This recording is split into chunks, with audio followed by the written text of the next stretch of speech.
Hey, welcome into the Big Ten Huddle. I'm JR.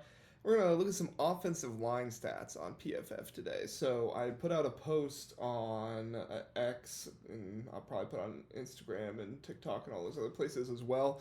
I went ahead and took the pass blocking and the run blocking offensive line grades here on PFF, added those two, or took the average of those two and went ahead and put out some offensive line power rankings based on PFF grades. So, according to pass blocking, some of the best teams right now in the Big Ten, honestly, not that big of a surprise. You got Oregon, Indiana, they were going to be revamped. They've also not really played. I know Kennesaw State, Old Dominion, not super slack teams. Don't come at me, Indiana fans, but they Oregon played Oklahoma State. That's not a great team. They did everything they were supposed to do. They destroyed them. Indiana's done everything they're supposed to do.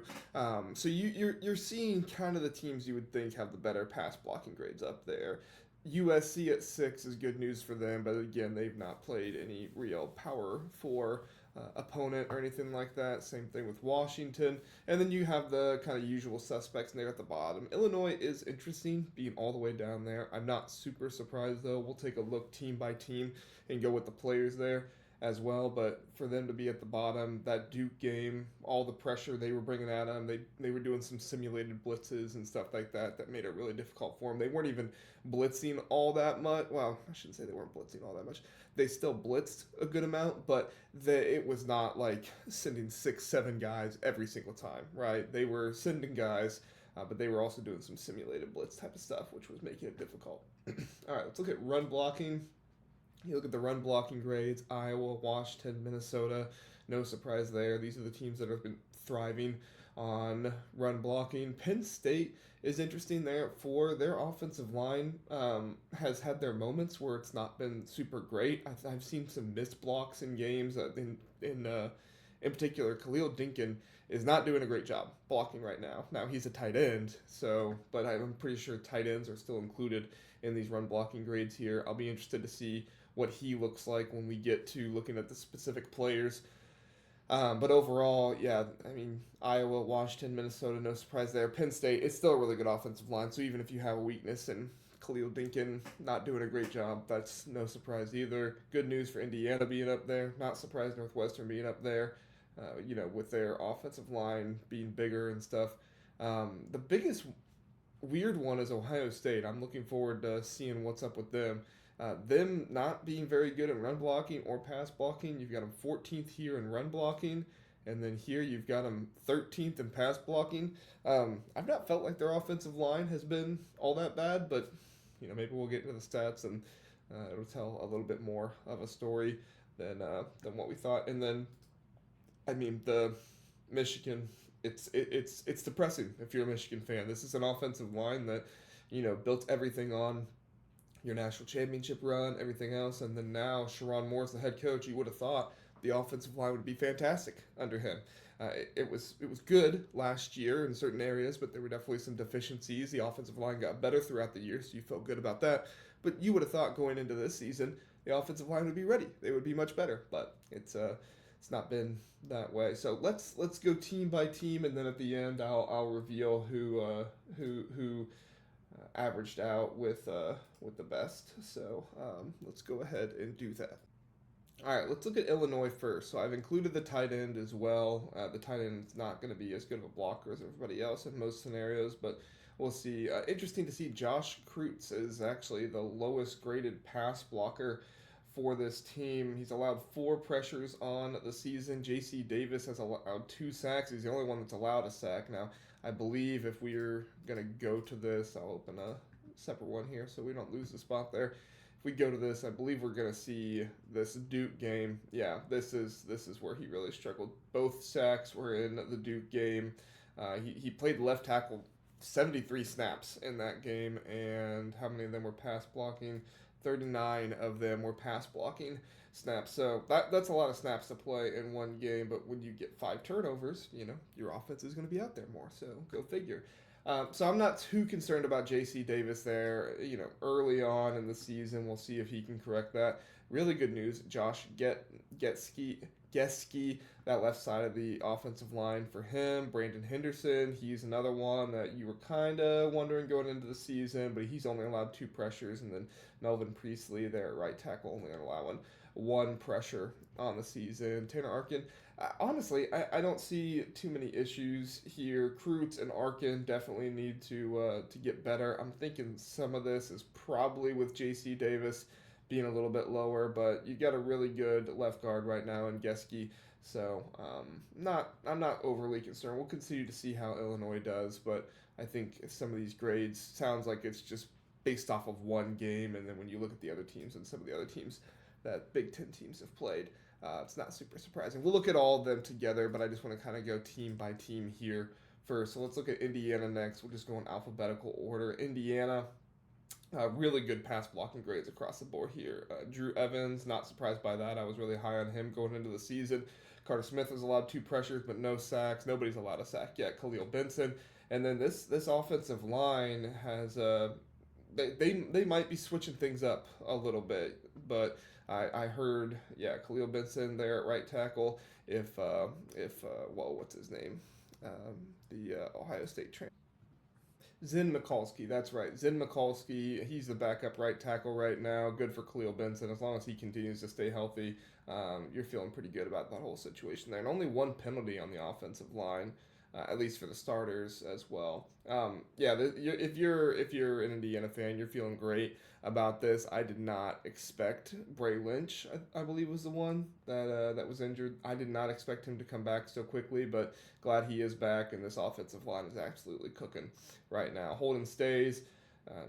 He's doing a pretty good job of blocking as well. You look at the run blocking. We'll have to go look back at Illinois because I did not see the Illinois run blocking stats there, but Khalil Benson just mauling dudes in the run blocking according to the grades here, which you love to see. But you don't really have a whole lot of run blocking grades. You have grades, but you don't really have a whole lot of like run blocking stats or anything like that. So it's really, really strange. But yeah, they got themselves a good offensive line this season. If you're an Indiana fan, you're loving what you're seeing so far. Let's go back and look at Illinois and their run blocking really fast. Tanner Arkin, best run blocker on the team. He's been run blocking a lot. J.C. Davis, Josh Geske, he's in there for pretty much every run blocking snap, it looks like. So Tanner Arkin on the field, you're looking at a good chance that it's going to be a run play, apparently. But yeah, Priestley, Henderson, not doing so great. Kreutz, okay, but yeah, J.C. Davis and Josh Geske doing really well. Okay, all right, we don't need to spend too much time on that. Let's go over to Iowa. Iowa, best offensive line in the Big Ten according to the grades. I'll just go ahead and tell you that now. And it's not surprising at all. Pretty much anybody who knew anything about the Big Ten had Iowa in the top, 3, maybe even 1 in the Big Ten in offensive line stuff. And it's honestly surprising with how long Gronowski holds onto the ball. They give him so much time back there that he probably feels like he can, but, they had 2 sacks on the final 2 drives of that game. But even with those sacks, Dotzler and Logan Jones allowing those sacks, they still have really high grades because they're still giving him time back there. Jennings Dunkers had allowed a sack, and they're still allowing him a whole lot of time back there. It's just the receivers, at least from what I've seen, it's just the receivers can't get open, and Mark Gronowski's not operating with timing. I was watching an Iowa podcast the other day, and they were talking about how Mark Gronowski for 3 quarters outplayed Rocco Beck.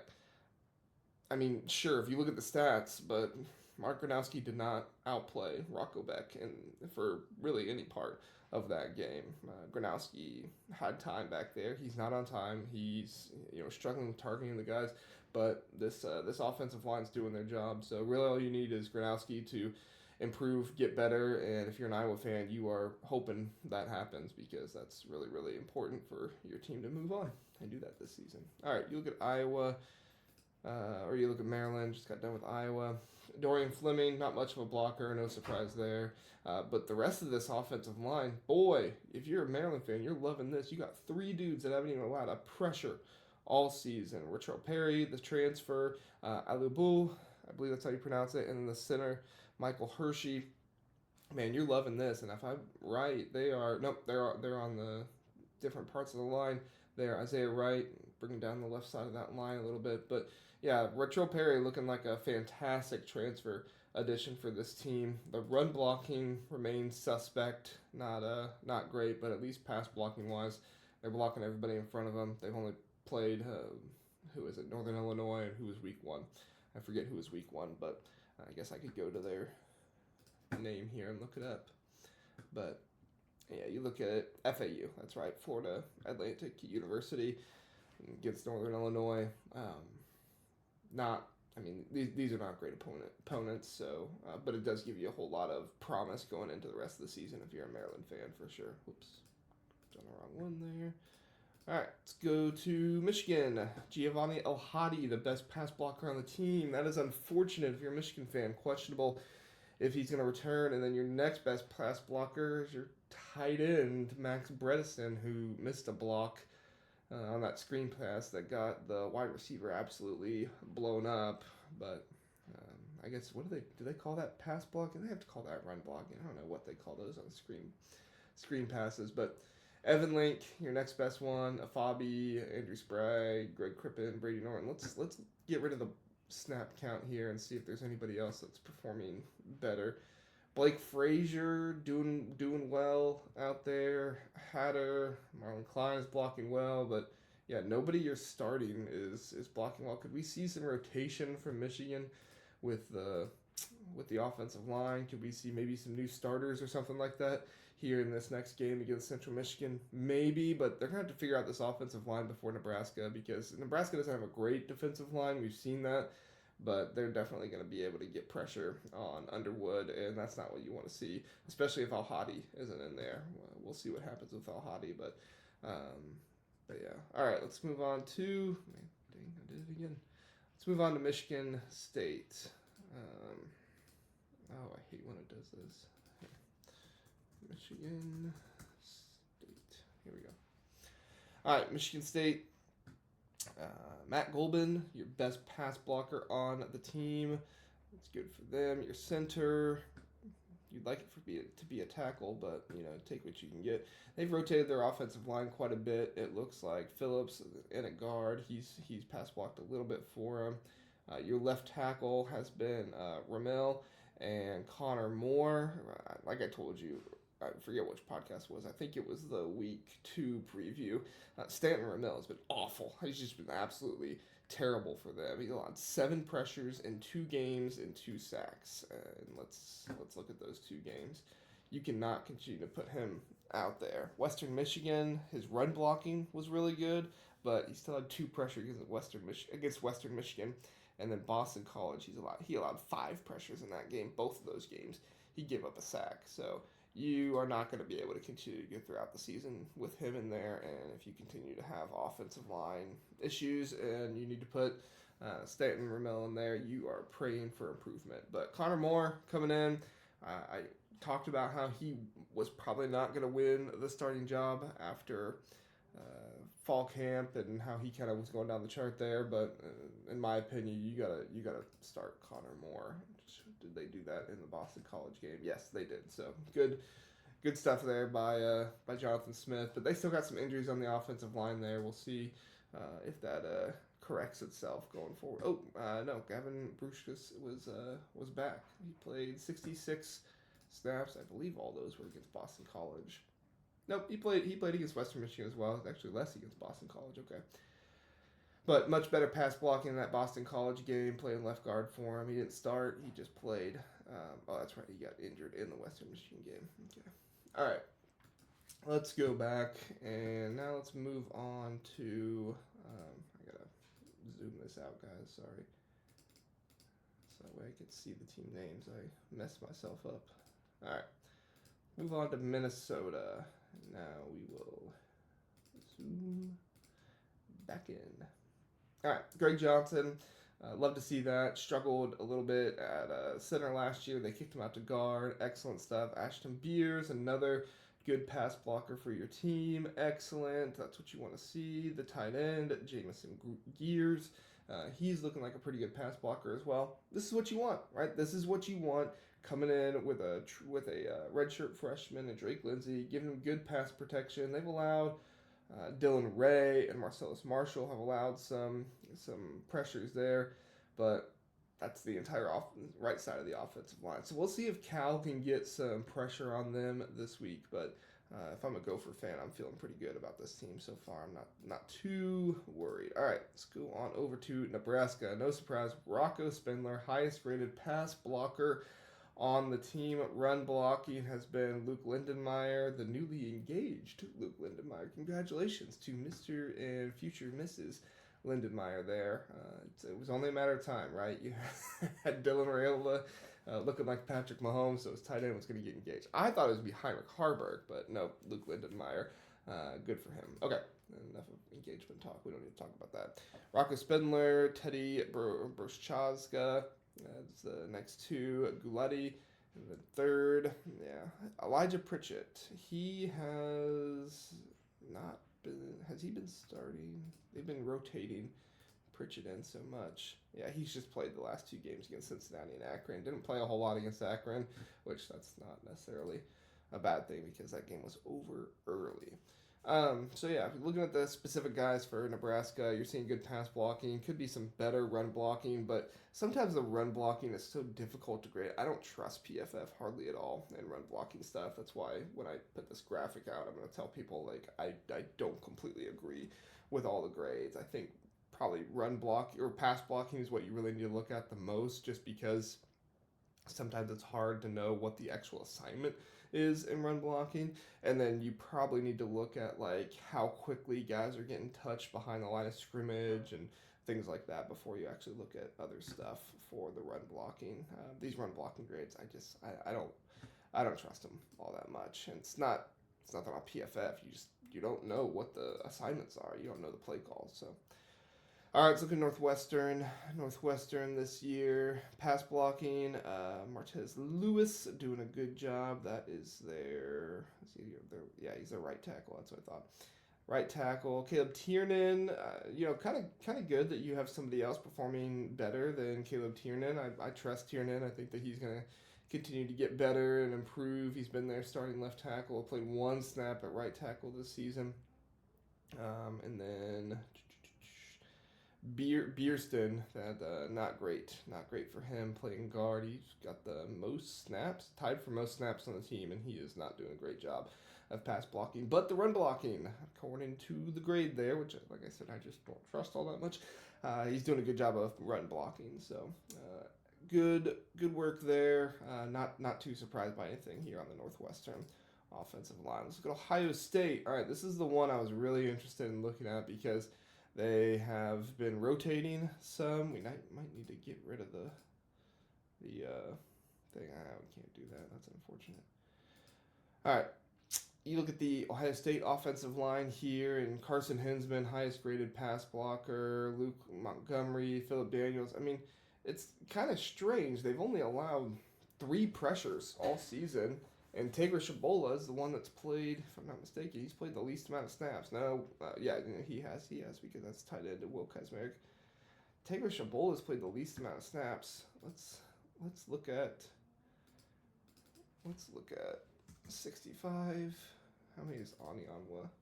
I believe he's the next highest snap getter. 35? Okay, Ani Anwa. How many pressures has he allowed?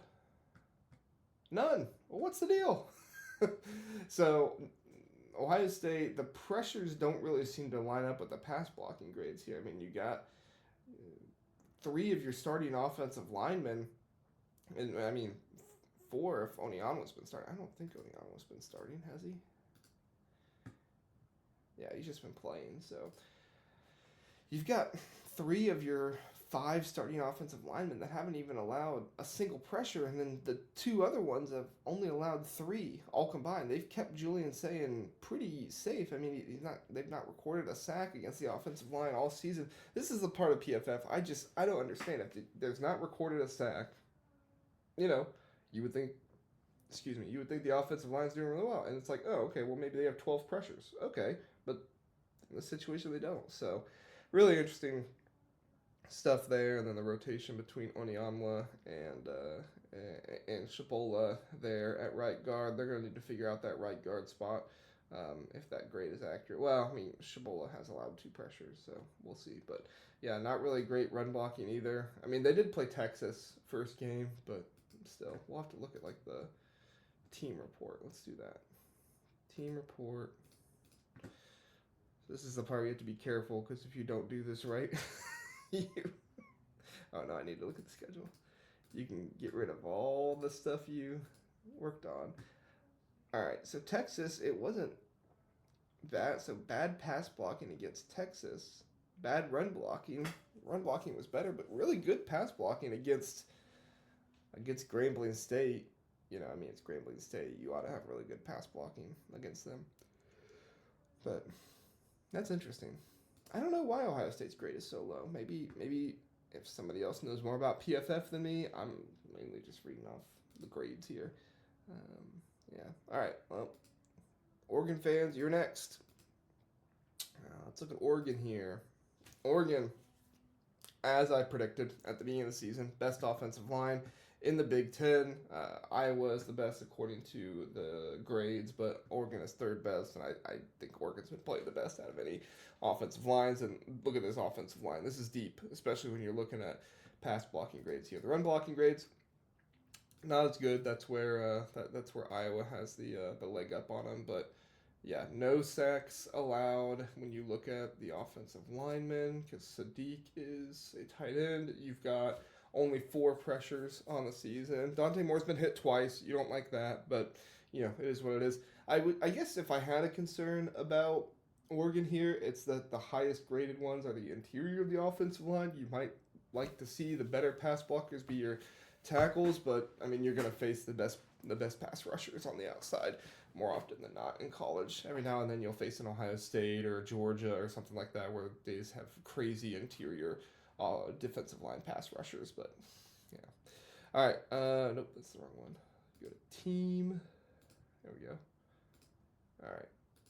Can I zoom out a little bit? Maybe better. Yeah. All right. Let's move on to. Oh, I have Penn State and Oregon. Just Penn State. All right. How is Penn State doing? Nolan Rusi. Man, if Nolan Rusi could just get better. That's real short. See, and this is another area. I just do not agree at all. Khalil Dinkins has been so indecisive in his run blocking this season.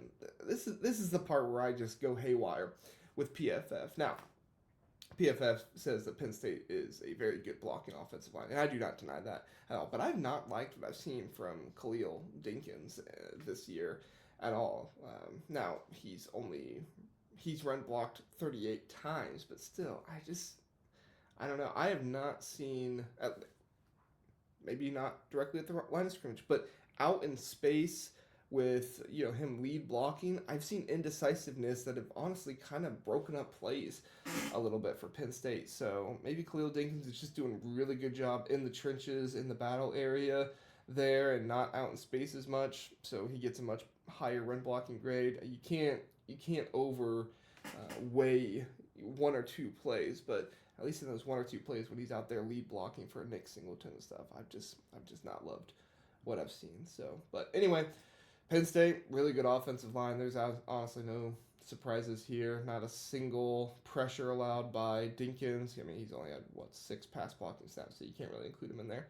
But Vega, Dawkins, Donko, is that how you pronounce it? They're not allowing pressure. It's Nolan Rusi that is allowing the most pressure. Nolan Rusi, I saw him on a pool the other day. He did not stay tight to the offensive line at all, and it just completely blew up the run play. Honestly, Katron Allen would have been one-on-one with a safety, and if he bounced it out, he would have had probably a touchdown against FIU. But Rusi did not remain tight into the middle of the offensive line, and it cost him a big run, in my opinion. So, yeah, Rusi continues to be, kind of the weak link on this offensive line, but, I mean, it's one of the best offensive lines in the nation. So you talk about weak link, you're talking about still a really good offensive lineman. So, but Trotwine, really good coach, really good offensive line coach. I'm not concerned about Penn State offensive line at all. All right, Purdue's offensive line. This will be interesting. Purdue, Braden Joyner, Ethan Trent, is that the older brother of the Trent kid from the Ohio State, yeah, I think it is. I think that is his older or his younger brother. Younger brother? That's really cool. Go Ethan Trent. I'm rooting for Ethan Trent hard. And Ethan Trent is a really good pass blocker. He is, let's see, the right guard and center, your left tackle and your right tackle. Not great pass blockers, though, according to PFF. 2 pressures, 1 sack allowed by Joey Tanoa, or Tanana, Nana, and then Bacon, Caldy. Interesting name. 5 pressures allowed by him, the right tackle. So, what are you gonna do? We'll see. We'll see how they perform against USC. But USC, they've got 3 different dudes right now with 2 or more sacks on the team. So, if you're a Purdue fan, you would like to see these pass blocking numbers be a little bit better going into playing against USC. But they're not terrible. You got 2 really good pass blockers in there. So. All right, let's move on to Rutgers. They had a very underrated offensive line last year, and looks like it's a little underrated again this year. Taj White doing a good job. I think Weber's your tight end, yeah. Needham, good tackle out there. He's going back and forth between left and right tackle. He's not even played the full amount of snaps that the other guys have. So, yeah, interesting stuff here for Rutgers. Their starters have, looks like, allowed a number of pressures, but still a really high pass blocking grade. They're a higher rated offensive line than Ohio State, which is interesting. But, I mean, the run blocking is solid. It's not great. It's not bad, but the run blocking is solid there. So, interesting stuff for Purdue. Or, not Purdue. Jeez. Rutgers. All right, let's look at UCLA. This is going to be bad. This is going to be real bad. This offensive line has been awful to Nico Iamaleava. Oh, my word. All right, so you got the last one here is Habermal. That's your tight end. He's the only one that's not allowed a pressure. Yikes. You're looking at your left tackle, your center, your... Looks like he's gone back and forth. DeGorgio allowing 5 pressures. Yeah, this is not good if you're a UCLA fan at all. Yikes. We did not talk about the offensive line enough in the offseason for UCLA. I will fully own up to that. This sucks if you're a UCLA fan. To see this little of production and this many pressures. Yeah, that's justified them being last place in the Big Ten. And that's not even hardly looking at run blocking grades. That's mostly just looking at pass blocking. All right, USC. There we go. USC looking much, much better on the offensive line. Now they've rotated a good amount, it looks like. But Bacona playing mostly right tackle, a little bit of left tackle too. But it looks like most of these guys are kind of your not your backups, but... not your starters. I shouldn't say not your backups. Yeah, they are your backups, but not your starters. But Tananu, okay. I mean, these aren't jump off the page amazing pass blocking grades, but they're also not bad. You'd like to see maybe 1 or 2 guys with a really solid pass blocking grade, but yeah, I mean, if you're a USC fan looking at this, you're satisfied, I think. Not a whole lot of pressures. Your tackle allowed 3, Raymond. Your left guard allowed 2, and then guy getting some right guard time in there, he allowed 2. So it's more pressures than what you'd like, but with Maava and his ability to maneuver and operate in the pocket, I think it's okay. And Washington, holy cow, their offensive line has been awesome so far this year. Now they've not played anybody, but their offensive line has been very good. All right, Hatchett. Really good pass blocking. He's a starter. Carver Willis, he's a starter. Carver Willis is he's probably got the highest run blocking grade in the Big Ten. Maybe even one of the higher ones in the nation with 89.7. And then the other Hatchet down there, they must be brothers. I didn't even know that. I have not watched a single Washington game with the sound on this year. I watched the UC Davis game while I was doing the power ranking show, and then I watched the Colorado State game with the sound off while I was watching another game. So I'm always watching these games, but sometimes that's the hard part with trying to get all these names right. I'm not always watching with the sound on to be able to know the names, but all right, yeah, you look at the pressures. You've got Hatchett as a party, both with 0, and then DeGraff and Moore are your tight ends. I'm not worried about that as much. John Mills, I believe he is a true freshman, if I'm not mistaken, or at least a redshirt freshman, one of the two. Yeah, his draft eligibility is 2029. Really, really good stuff from John Mills coming in there. He has played left guard consistently for them. Excellent stuff from John Mills. Man, if you're a Washington fan, you are ecstatic about the way that he's played. Had a really good run blocking grade against Colorado State. You're ecstatic about that. Now, I'll be honest, a little, nervous going up against some of these teams with better interior defensive linemen. Ohio State, Illinois, Oregon coming up, but those are a little bit later in the season. Ohio State is next week or 2 weeks. I believe they're next week.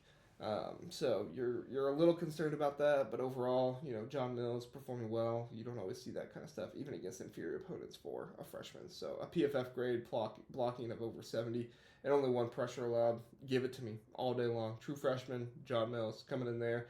And then Carver Willis, the transfer, left tackle, allowing 5 pressures. You don't love to see that, but looks like his run blocking is making up for it, if indeed that is an accurate grade of how he's doing in the run blocking, which it seems to be, because every time I watch, I've not seen him stand out. And that's kind of what you want, right? When you're watching, you're not always watching every single individual offensive lineman, but when something gets blown up or when there's a whole lot of space and something doesn't work, then that's when you watch and you're like, okay, who was the issue here? And I'm not seeing Carver Willis be the issue on any of the run blocking or anything from what I've seen. All right, last one, Wisconsin, offensive line. Been a bit of a weakness this season, especially at the left tackle position. Let's go look at left tackle. So left tackle has been primarily Heisen, and yeah, that tracks. Let's look at his games, because I think the first game was probably where he struggled the most against Miami, Ohio. Yeah, 5 pressures allowed, 2 sacks against Miami, Ohio. That is not going to get it done. And then he played against Middle Tennessee, but he did not start. That tracks. They shifted around that offensive line a little bit more in that one. But Malman, yeah, he started at left tackle in that game. Cubberly, only a few pressures allowed. Emerson Mandel, he is your guard. He is your right guard, playing some right tackle as well. That could contribute to some of the pressures there, the 4 of them. This is the only thing I would like to see. Not the only thing. This is one thing I would like to see PFF incorporate. When did those pressures happen? Did it happen when they were playing right tackle? Did it happen when they were playing right guard? That kind of stuff. That would be helpful. But hey, if you're a Wisconsin fan, you are encouraged by Lance Mason being up there. Only 6 pass blocking snaps, but the run blocking as well. He's probably 3rd on the team in run blocking. Yeah, there you go. That's good stuff. Lance Mason been really, really good tight end for them so far this season, and Aker and them have been good too. You're getting good tight end play for Wisconsin this season. That's going to help with the blocking even more. All right, let's do the final thing here. Let me bring this up really fast. Like I said, I put together all the offensive lines, averaged out the pass blocking and the run blocking in your order here. Looks like Iowa, Indiana, Oregon, Washington, Minnesota, Penn State, Nebraska, USC, Wisconsin, Rutgers, Michigan, Maryland, Northwestern, Ohio State, Michigan State, Purdue, Illinois, UCLA. All right, and you look at the grades, UCLA deserves to be down there because of the grades, but I don't think they'll stay down there. I think they're a better offensive line than that, so I'd move them up. Ohio State I'd move up. Maryland, they had some good stuff on the left side of that offensive line, but it's not exactly been equal throughout, so you could possibly move them up a little bit. I would move Michigan down, especially with Giovanni El-Hadi not playing most likely this next game.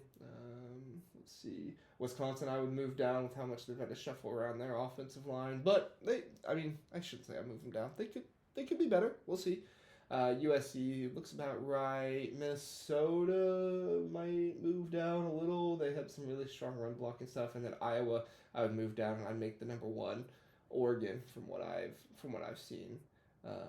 Indiana, they've just I shouldn't say they haven't played anybody.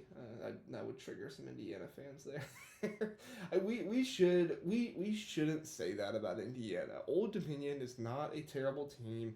They're going to contend in the Sun Belt, I think, this year.